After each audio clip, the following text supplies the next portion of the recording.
大家好，这里是 20s 春婷，欢迎来到我的频道。相信大家都知道阿尔卑斯，但是你知道阿尔卑斯的最高峰是哪座山吗？它就是蒙布朗。那么今天要讲的话题就是围绕着阿尔卑斯最高峰周围的一个世界10大徒步路线之一的 Tour du Mont Blanc。我是2022年的夏天，也就是疫情开始之后的第一个夏天去的。当时为什么想去呢？原因有2点，一点是在那个夏天我接触了阿尔卑斯徒步，发现特别有意思，我非常喜爱阿尔卑斯的徒步。第二点就是由于疫情的原因，那年夏天著名的国际赛事 UTMB 环勃朗峰超级越野耐力赛停止举办，所以在那个时候预订酒店会比较方便。如果看视频的你也正好走过 TMB， 也欢迎你在下方的评论留言，或许你的留言将帮助到大家。 TMB 是一个环形的徒步路线，经过瑞士、意大利、法国，热门的路线都是逆时针，当时我们选择的是顺时针，每天想遇到对向走过来不同的人，这样比较有意思。还有一个情况，如果前方有突发路况，遇到的人也可以告诉我们。已经走过 TMB 的朋友，如果你正巧也在看我的视频，也欢迎告诉大家你当时走的是顺时针还是逆时针呢？我曾经规划好的路线、装备清单以及注意事项都分享给大家，大家可以看下面的评论区。需要的朋友请关注、点赞并收藏。准备的过程主要分为3个部分。第一个部分是每周至少3次跑步，每次跑步不小于5000米，配速尽量快，这样能保证你在徒步过程中有足够的体力和耐力。第二部分呢，就是针对路线进行具体的规划，每个人负责大概2到3天。路线设计我们用的软件是 AutoActive， 它在电脑端和手机端都能使用，你只要在地图上点击你要去哪里，经过哪里，它就会自动生成路线，并且可以显示路途有多长，然后上坡有多少，下坡有多少，而且你还可以选择难度路线。我用起来非常方便，只要在网络比较好的地方都能用。但是有一个 bug， 你想要在没有网的情况下也能看离线地图的话，那就需要付费。它有2种付费方式，一个是30欧每年，或者是60欧每年，选择性的付你想要的功能。它有一个非常好用的功能，就是你设计好路线之后可以导出并且分享给同伴，对方只要导入你设计的路线就可以直接使用，所以非常方便。那么这里郑重声明一下，没有插入任何商业的广告，仅仅是因为我觉得好用，所以分享给大家，希望对大家有用。我知道的徒步爱好者也有很多人用的是 Komoot， 我觉得还可以，所以到时候你可以选择一下你想用哪个。我们当时还用了一个非常好用的软件叫 weather.com， 这个软件你就可以打开实时看天气、上空的云层，它的移动方向，你大概的就可以知道现在是雨继续下还是马上就走了，云层吹走了，不会再下了。看视频的你如果对怎么使用这些软件有兴趣的话，可以在评论下方留言给我。如果需要的朋友比较多呢，我将单独的出一篇我是如何使用这些软件来设计徒步路线的。那不论你是在欧洲还是在国内，你徒步的时候用的是哪款软件设计的路线呢？也欢迎大家在评论区留言。第3个准备的部分就是在出发前的2周进行一次在阿尔卑斯过夜的阿尔卑斯高山徒步。因为我们当时去的有3个人，我们是相互熟知的，所以觉得没有什么问题。但是还有一个朋友，我们以前并没有和他徒过步，所以就非常有必要进行一次拉练的徒步训练。当时我们去的是瑞士瓦伦湖东边的一个山头，拉练非常有用，因为它可以在你正式徒步开始之前就发现速度能不能跟上，体能能不能跟上，以及腿会不会疼，膝盖怎么样。当时呢新加入的那个伙伴就发现了他在徒步的过程当中膝盖有一点疼，还好及时发现，所以他回去之后就叫医生开了护膝。后面的 TMB 整个徒步过程当中他身体状况是最好的，所以这个拉练非常有必要。这里也郑重的告诉大家，当你身体感到不舒服的时候，一定要遵循医嘱，不要觉得没什么事，忍忍就过去了，有可能后面会越来越严重。那么为了确保进一步的安全，我们也考虑到要买保险。当时我们加入了德国的DAAV组织，就是德国阿尔卑斯高山协会，它就自带的给你一个保险，万一你在阿尔卑斯发生了意外，需要叫直升机救援的时候，它可以 cover 所有的费用。一年的会费是60欧，第一次的话需要另外30欧，还是30多的入会费。这个相对于你真的出了意外需要付好几千欧的医疗和救援费用是非常划算的，所以如果你经常徒步的话，也建议你买一个相应的保险。再次声明一下，我并没有为DAAV打广告的意思，只是觉得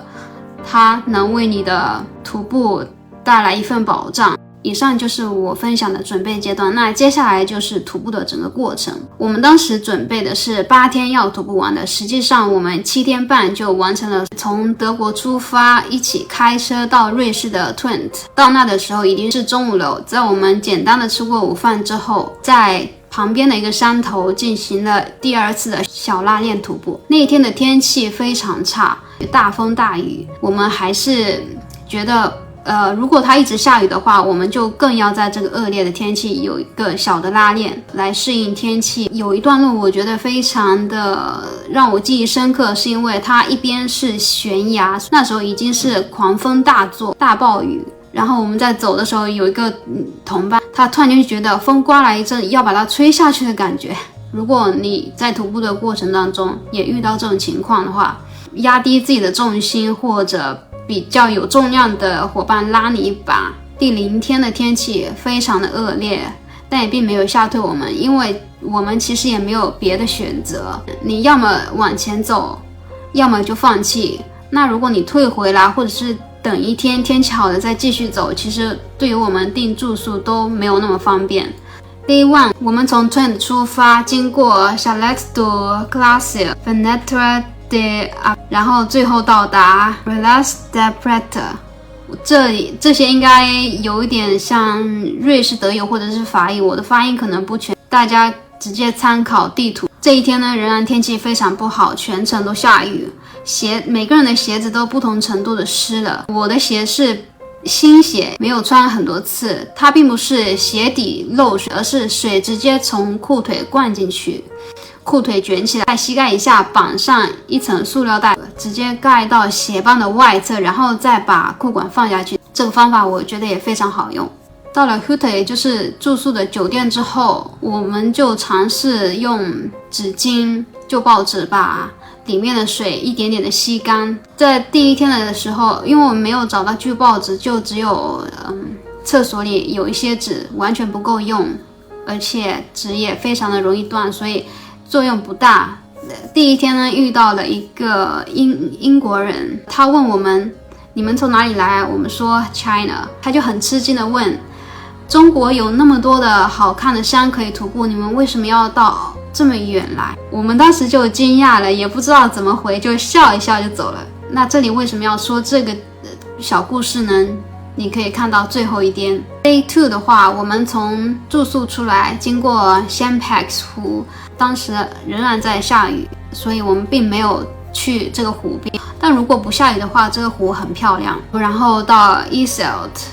到 Prat de Fort、La Folie， 穿过隘口到达意大利。我们需要经过一个小镇，温度非常低，已经接近0度了。我们的手套并不是防水的，于是我们都是光着手抓着徒步杖一点慢慢的走的，所以我们浑身都非常的冷，只能硬着头皮往前走。当时为了节省更多的时间和力气，坐了一小段的公交。在正式开始上山的时候，我们找到一家还开着的咖啡店，在那里喝了一杯热巧，当时就觉得这是全天下最美味的饮料了。之后我们就开始上山，结果上山不到半小时，我们就发现居然下雪了。虽然这种事情我也听说过，在阿尔卑斯各种恶劣的天气都有可能发生，但是它真正降临到我们身边的时候，我还是非常吃惊，特别是对于我一个南方人，本来就没有见过什么大雪，但却在阿尔卑斯大夏天的时候看到雪，非常的漂亮，风景本来就很漂亮，再加上下雪，当时我非常兴奋，像嗑药了一样，但是我并不嗑药。在这么恶劣的天气，我们还在山上见到了一只非常尽职的边境牧羊犬，在牧着好几百只的羊群，它旁边还有一只小狗，也就是它的小弟，非常听它的话。走了大概1-2小时之后，周围就没有人，整片山完全没有人，路也被雪盖住了，白雪皑皑，我觉得非常幸福。但对于徒步而言，这样是非常危险的。然而我们当时并没有感觉到，特别是我一直处于非常兴奋的状态，哪怕路已经被雪盖住了，我还是冲在最前头开路。徒步到大概中午的时候，已经不下雪了，天气也有一点点放晴。在某一些瞬间抬头，却发现那有个太阳正照着，有点奇妙的感觉。就在这种奇幻的天气当中，我们跨过了隘口，到达意大利。紧接着就是非常陡峭的下山，下山的路段并不好走，这也是我们有预料到的，因为之前就听说意大利的路段并没有怎么修整，而且由于当时下过一阵大雨，所以路非常的泥泞很滑，几乎都是滑着下山的，走一步滑半步的那种。非常小心安全地到达了山下，天气已经完全放晴，太阳出来了。当时我一回头，就是图片里的样子，就非常的好看，金灿灿的山下过渡到山上的一堆云雾缭绕。当时就跟伙伴开玩笑说，你看我们从天上来。这里要提一点的是，意大利真的是一个酒足饭饱的好去处。如果你想吃好吃的，去意大利没错。在 Day 3 经过 Guggio Bonatti、Rifugio、Gioia、Bertone， 然后最后到孔玛雅。其实当时是可以选择要去孔玛雅还是不要去，因为已经经过了2-3天的高山生活，我们想去城镇，一个是见见人气，然后补充一下能量，万一我们需要一些补给的话，我们也可以在当地的镇上买。但这就意味着我们要下海拔非常多，第2天再上来非常多。第3天的风景非常美，有经过头1天的下雪，它的雪山的面积就非常大，而且是一片的雪山，我们一路都可以看到，所以非常的好看。也是放晴的第1天，大家都比较激动，都玩开了。那一天我的状况有一点点特殊，因为我在刚开始的时候右脚的鞋带系得太紧了，所以在走完大概1-2小时之后，就发现磨脚有点疼。要提醒大家，如果你喜欢徒步的话，尽量备足磨脚贴，而且在徒步之前都贴上。这样的话，哪怕你磨脚皮就不会被磨破。没有开口子的话，它好的也快一点，然后也不至于让你走一步就疼到走不了。在 DM 或者 Hostman 都可以买的。由于我右腿有点疼磨脚，所以受力都在左腿。由于那天下的海拔非常多，我在大概下了快700-800海拔的时候，我就发现我的左膝盖有点疼，应该是疲劳过度磨损了，所以那天的对我来说下山比较艰难。这里又有一个点要提醒大家的是，如果你经常运动，特别是用膝盖非常的多的话，需要补充骨胶原，在德国很多地方都可以买到的双星牌骨胶原，我觉得还是非常有用的，吃和没吃区别非常大。重申一下，我并不是给他们打广告，而是真的我觉得非常有用才推荐给大家。那一天对大家来说都是非常辛苦的，所以我们当时去吃了一家牛排，非常好吃，但是贵，人均68欧。非常感谢新加入的3位小伙伴给我们带来一些补给，更多的骨胶原，还有运动胶带。因为当时我的膝盖有过度的磨损，运动胶带可以让你在下坡的时候把受力转移一部分到运动胶带上，在迪卡侬可以买到的。看视频的小伙伴，你不知道怎么使用运动胶带，也可以在下方留言，我到时候专门出一期视频教大家怎么使用。如果正在看视频的你正好知道怎么使用运动胶带，或者知道更好的使用胶带，哪怕甚至在不同的部位，比如说手腕、脚腕那些，也可以在评论区的下方留言，或许你的留言可以帮助到大家。Day 4，我们从 Hilton 出发，经过 Riguggio do Comban， 然后再经过 Frontier Italy France 这个隘口，然后到达法国。进入法国之后，路就变得非常宽，它基本上已经属于标准的 TMB 道路，出现了很多 TMB 的标识。在之前的前几天我们走的基本上已经不属于标准的 TMB 道路，因为我们选择的路线就是要挑战一下，难走一点，要么就是爬过一个非常高的峰然后再下山，要么是经过的路段更短但是它更难走，比如说经过很长一段路段的碎石堆，那个石头又非常大又非常尖锐，你基本上就只能先上一个石头再下来，再上一个石头再下来这样走。但是到法国路段就比较好走很多，都是大路。在法国还有一个明显的变化，就是吃的住的明显没有那么好了。比如说进入法国第1天住的地方没有网，吃的也比较差了一点，我们就不能玩手机，但当时也因为人多大家一起聊天，完全忘记了跟正在关心我们的大本营还有一些朋友家人借酒店的电话打过去报一下平安，这个不建议大家，所以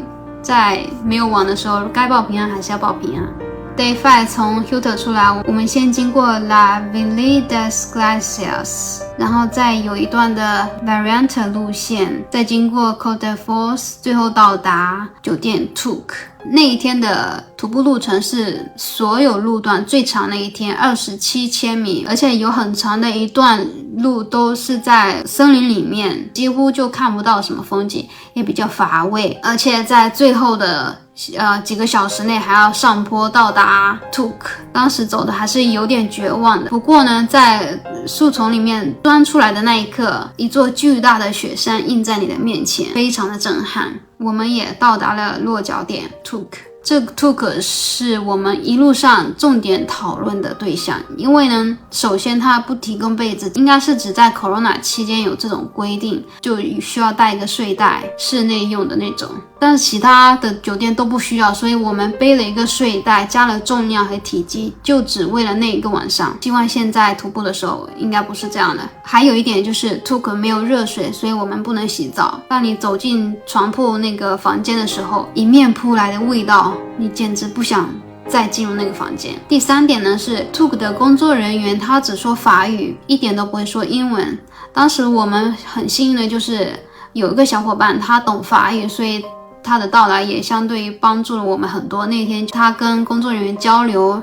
然后再告诉我们厕所在哪里，吃饭地方在哪里，然后几点要去吃饭，所以也是还挺好，挺幸运的。Day 6我们先经过一段 Variante 路线，然后再经过 Les Roches， 最后到达 Chamonix， 也都是大路，人非常多，沿途我们也能经过一些餐馆，我们偶尔还能看到有轨电车在山腰里面经过，还有一点梦幻，而且一路上都能看到勃朗峰。勃朗峰虽然不像马特洪峰那么的尖锐直冲云霄，是一个大平坡，但是云雾缭绕，但毕竟是阿尔卑斯之最，所以每年都吸引着无数的登山爱好者来把它征服。Day 7我们从酒店出来之后就冲着白湖去，白湖是天必必去的景点，传说它是最美的，在白湖里面你可以看到勃朗峰的倒影，非常的美，是一个网红的拍照景点，这也是我们当时为什么要去的原因。但是这里有一个但是，那一天已经非常的热了，我们为了节省一段路程呢，搭了一小段的缆车到达山腰，然后再往上走，因为怕真的有人中暑。即使我们已经偷懒了一小段路程，接下来的路程也非常让人绝望。我们就在非常炎热的天气，在裸露的石头路上绕过一座又一座的山头，每一座我们都觉得转个弯就应该到了，但是一直都不到，而且还有很连续的上坡，当时还挺绝望的。一直到了1-2点，我们终于到达了白湖。因为白湖是天必最美的区，所以我们非常的期待，一路上都觉得累一点就累一点吧，能看到最美的我们也值了。但是当我们看到白湖的那个时候，失望